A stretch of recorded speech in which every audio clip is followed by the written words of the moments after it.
Se você tem interesse em fazer ciência da computação, esse vídeo aqui é para você. Vou trazer um relato de um aluno depois de 2 anos fazendo esse curso, se ele se arrependeu ou não. Além disso, vou analisar o mercado em quesito de estágio, se está tendo oportunidade para estudantes de ciência da computação. E também vou comparar ele com o meu curso, que é Análise e Desenvolvimento de Sistemas. Meu nome é João Victor, sou desenvolvedor desde 2018 e eu separei diversas perguntas aqui para o João Lima responder. Conforme ele for respondendo, a gente vai analisar as respostas e também dar um veredito no final, se vale a pena esse curso ou não. A primeira pergunta para o João é em qual semestre ele está e em que ano que ele ingressou nesse curso. Atualmente eu estou no quinto semestre da universidade. Eu ingressei em 2023. E a segunda pergunta é por que você resolveu cursar Ciência da Computação e não outro curso? Eu optei por ciência da computação por ser um curso que fornece uma base muito boa para conceitos mais avançados da computação, né? Eu já tinha uma base muito boa em desenvolvimento web, queria me aprofundar em outras áreas, como IA, banco de dados, algoritmos avançados, etc. E essa terceira pergunta aqui chega a ser uma preocupação para algumas pessoas. Então, antes disso, deixa seu like, se inscreve nesse canal porque eu pretendo trazer mais vídeo como esse, beleza? E João, você sente que o seu curso ele foca mais em prática ou em teoria? O curso foca nos dois, tá?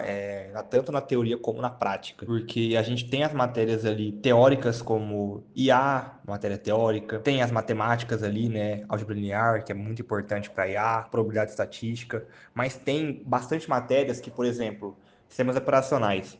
4 créditos, né? 4 horas semanais era teoria e 2 horas semanais era prática. Isso se repete em várias matérias. Tem o lab e tem a teoria. Então, é meio que um pouco dos dois. Bom, bem interessante aí, muita gente tem essa visão de ciência da computação de ser um curso só teórico, né? Mas tem bastante prática, como o João falou. A quarta pergunta aqui, eu já vou até pegar minha colinha, ó. Se seu curso fosse EAD, você imagina que seria mais fácil, difícil ou igualmente para aprender essas matérias? Se fosse EAD, com certeza seria muito mais difícil, tá? Por conta dessa questão mesmo que eu falei dos laboratórios, né? Sem a prática, a teoria não leva ninguém a lugar nenhum, eu acredito, né?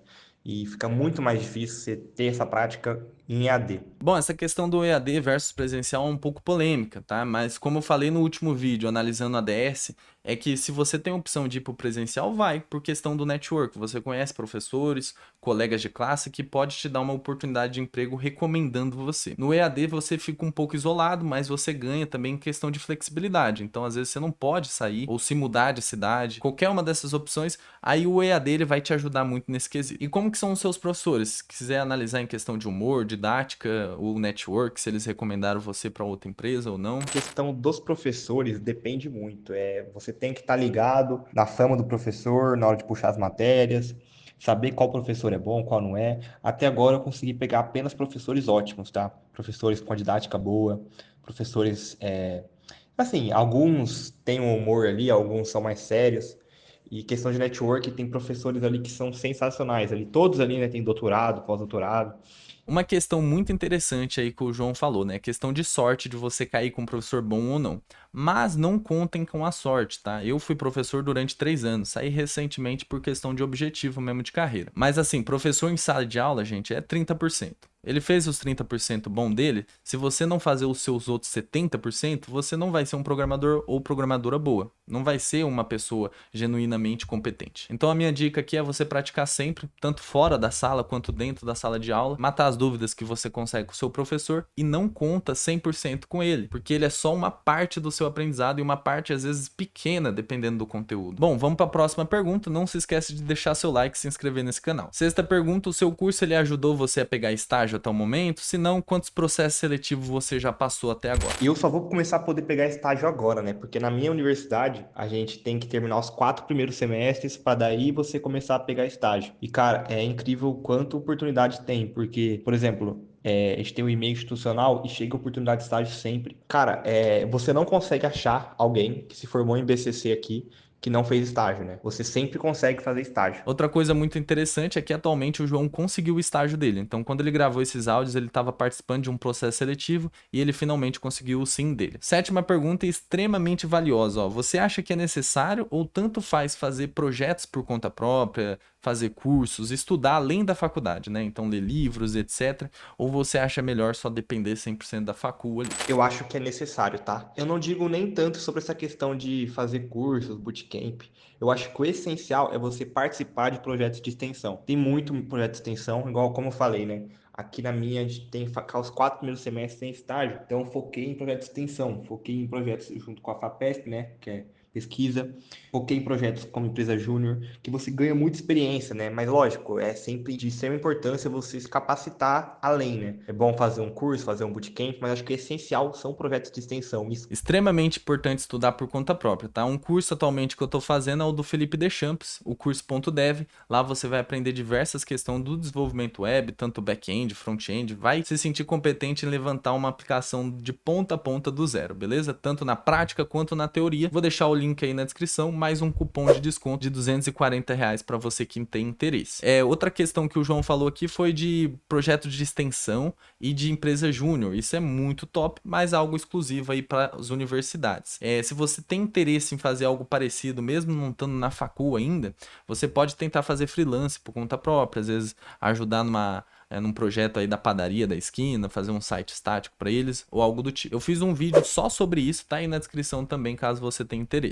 Outra pergunta aqui que eu achei muito na internet, ó. Alguém que não sabe nada de computador, nem ligar o PC direito, consegue iniciar a faculdade de ciência da computação e se formar, João? Entraram pessoas que não sabiam nada de computação, estão conseguindo acompanhar a gente até agora, né? A gente que eu falo, o pessoal que fez o técnico, né? Porque, cara, de 60 alunos, 20 entraram com o técnico na minha faculdade. Mas a maioria do pessoal consegue acompanhar sim, só que exige um esforço, assim, muito maior. Tem pessoas que eu percebi que não se esforçaram, que já saíram do curso, por exemplo, já trancaram, porque realmente não dá. Se você entrar e não se dedicar, as primeiras matérias são bem complicadas, né? Então tá aí para quem tem essa dúvida. Você vai sofrer um pouquinho a mais, obviamente, do que alguém que já tem uma base boa, porém não é nada impossível, tá? Assim como alguém entra em medicina hoje em dia do zero, sem saber, sem um médico, a pessoa tá lá na faculdade para fazer isso. Meu professor mesmo costuma dizer pra gente que ele não sabia nem ligar o computador quando entrou na ciência da computação, lá nos anos 90, 80, nem lembro agora quando ele entrou na facul, e hoje atualmente ele é mestre em programação. Outra dúvida que todo mundo tem e até uma preocupação. Então, antes de eu fazer isso, deixa seu like, se inscreve nesse canal que eu pretendo trazer mais vídeo como esse. Agora presta atenção aqui, ó. Tem muita matemática no seu curso, João? E quais matérias foram mais difíceis até agora? Tem universidades que têm muito mais matemática do que ciência da computação aqui na UFSCar. Por exemplo, ciência da computação na USP, na Unicamp, na UFPR, tem muita matemática, assim, muita, muita. Aqui a gente tem uma quantidade que eu considero exata, né? Porque é importante sim para um cientista da computação ter matemática. Eu não digo para o desenvolvimento web, né? Mas para pessoas que vão seguir a área de IA, por exemplo, não tem como você seguir a área de IA sem ter estudado álgebra linear e probabilidade estatística. E quais matérias foram mais difíceis até agora? Cara, a disparada mais difícil que eu fiz foi sistemas operacionais. Então, sistemas operacionais, para quem acha que é só saber mexer no Windows e no Linux, não é. É muito mais. A gente teve que desenvolver algoritmos usando threads, usando processos. Bom, bem interessante aí, quem estava preocupado se ia ter matemática ou não no curso já sabe, tá? É uma matéria boa, principalmente se você for seguir as áreas aí que o João falou. E a próxima pergunta aqui, ó, vale a pena fazer ciência da computação para quem quer ser apenas desenvolvedor, programador de mercado mesmo? E para quem quer áreas como machine learning, ciência de dados, redes, infraestruturas e várias outras aí que tem na área de TI? Se a pessoa quer ser apenas programadora de desenvolvimento web, eu tendo a falar que vale a pena mesmo assim, porque eu realmente gosto muito do curso, só que você tem alternativas mais rápidas, né, mais eficientes de você alcançar o seu objetivo. Tem o curso de ADS, tem um curso de engenharia de software. Quem quer entrar na área como machine learning, ciência de dados, redes, infraestrutura, não, acho que na minha opinião não tem como você não se formar em ciência da computação, ou engenharia da computação, ou algo do tipo, algum bacharelado. Porque, cara, você precisa da base muito forte. Para IA, por exemplo, que está muito na moda, você tem que estudar álgebra linear, tem que estudar probabilidade estatística. Bom, ótima resposta e lembrando que isso aqui é a opinião do João, você pode discordar à vontade, deixar aí nos comentários qual que é a sua opinião, beleza? A outra próxima pergunta aqui, ó, se você pudesse voltar no tempo, você escolheria ciência da computação novamente e sua universidade de novo? Cara, escolheria ciência da computação novamente. A faculdade também. A faculdade que é ótima, a cidade mistura um pouco do interior com a cidade grande, né? Porque para o estado de São Paulo, São Carlos é uma cidade pequena, né? Mas fica próximo de grandes centros, né? Fica 2 horas de Campinas, 3 horas de São Paulo. Bom, bem interessante aí. Ele falou até um pouquinho da cidade, para quem tem interesse em conhecer São Carlos, já é uma boa, tá? Ó, você acha que seu ensino seria melhor, pior ou igualmente se fosse uma faculdade particular? Eu acabei falando para ele errado e perguntando se fosse pública, mas ele já tá numa pública, tá? Foi erro meu. Bom, eu já curso na faculdade pública. Eu acho que a faculdade pública, a federal principalmente, né? Algumas estaduais, né? Eu acredito que sejam melhores na questão do networking e na questão do aprendizado, né? Tem muitos professores muito capacitados, muito mesmo, que se você souber extrair deles o que eles podem te dar, você vai com certeza ter uma evolução muito grande. Mas tem ótimas faculdades privadas também, né? Tem faculdades, assim, extremamente renomadas na área de desenvolvimento. Tem a PUC, né? A PUC é muito boa. Acredito que a faculdade é um diferencial, mas a pessoa tem que saber aproveitar onde ela está, né? A pessoa pode estar numa Unisquina, pode estar numa federal, o que vai importar mais é o esforço dela, acredito. Bom, bem interessante aí o que o João falou. Dá para saber que a particular não necessariamente é pior do que a pública, vai depender muito das faculdades que você está comparando. Bom, a próxima pergunta aqui, ó, você precisa de horas complementares para se formar, ou de estágio, ou de TCC? Sim, eu preciso de horas complementares. O meu curso é o que mais precisa de horas complementares aqui na UFSCar, e precisa de 320 horas complementares. Só que é feito um cálculo lá que, por exemplo, se eu gastar 300 horas na empresa júnior no ano, vai contar só 80. Mas um diferencial que eu acho também aqui da nossa universidade é que a gente não precisa fazer estágio e TCC, que a gente pode escolher, ou estágio ou TCC. No meu caso, como eu já tive a experiência de fazer um TCC no ensino médio, né, junto com o João aí do Devlândia, eu vou optar pelo estágio, né? Show de bola, então esse quesito aí depende muito da faculdade. A minha, por exemplo, tem horas de extensão e horas complementares, né? Eu tenho dois tipos de horas para fazer. Uma é que vendo cursos ou palestras, a outra é ensinando alguma coisa, né? Devolvendo esse tipo de conhecimento que a gente obteve. Então, às vezes, ministrar uma palestra, por exemplo, é de horas de extensão obrigatória. Bom, vamos para a próxima pergunta aqui, ó. Quais linguagens de programação ou marcação você viu até o momento no seu curso? Sobre linguagem de programação e marcação que eu vi até agora, aqui os 4 primeiros semestres são grade fixa, né? São a base. A partir do quinto até o oitavo, que aqui são 4 anos, né? O quinto, sexto, sétimo, porque o oitavo é para estágio, a gente tem a questão das optativas. Aqui a gente pode montar uma trilha, então a gente segue uma trilha, né? Não uma, a gente pode seguir 4 trilhas, e a gente vai fazer matérias relacionadas a essas trilhas, né? Tem trilha de web, trilha de IA, trilha de banco de dados, trilha de rede, trilha de infraestrutura, trilha de DevOps, trilha de software, né? Tem várias trilhas aqui. A gente vai escolher 4 e vai seguir essas trilhas, vai ver coisas mais específicas. Mas até agora eu já tive contato com C, C++, né? Programação orientada a objetos. Tive contato também com Java, engenharia de software. Tive contato com uma linguagem de descrição de hardware, que é o Verilog. Bom, vamos para as últimas 3 perguntas desse vídeo para o João. Não vai embora ainda porque são uma das mais importantes aqui. João, com tudo que você passou até agora no curso, você se sente capaz de levantar um sistema de ponta a ponta sozinho? E, com certeza, eu já subi basicamente 3 sistemas de ponta a ponta, né? Eu desenvolvi sozinho ali o front, o back e fiz o deploy.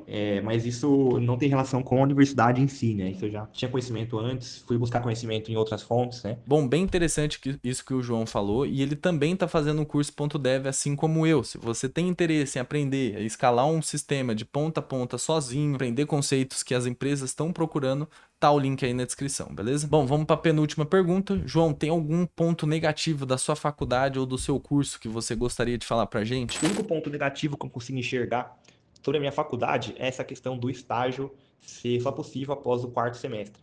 Porque tem várias universidades que, assim que o aluno entrar na faculdade, já pode pegar estágio.